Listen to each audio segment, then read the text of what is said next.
U hech qachon boshqa ayollarga tegmaydi. Hatto suratga tushayotganda ham har doim masofa saqlaydi. Butun dunyodagi muxlislar Lionel Messining suratlarida bitta qiziq detalni payqashgan. Agar yonida erkak bo'lsa, u bemalol yelkasiga qo'lini qo'yadi, jilmayadi, o'zini erkin tutadi. Lekin yonida ayol bo'lsa, har doim aniq masofa saqlaydi.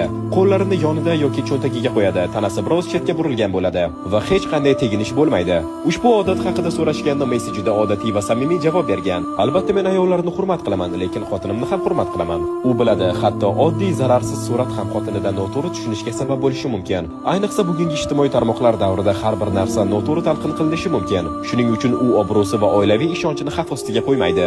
Messi va uning rafiqasi Antonella bolalikdan bir-birlarini bilishadi. Messi doim aytadi: "Oila mening eng katta qadriyatim." Ko'plab yulduzlar g'iybat va mishmishlar bosimi ostida munosabatlardan ajralayotgan bir paytda Messi hatto eng kichik tushunmovchilik sababini ham oldini olishga harakat qiladi. U nafaqat maydondagi daho, balki oilaparvar erkakdir. Agar videoni shu yergacha tomosha qilgan bo'lsangiz, Messi uchun kommentariyada bitta qarsak emojisini qoldirib keting.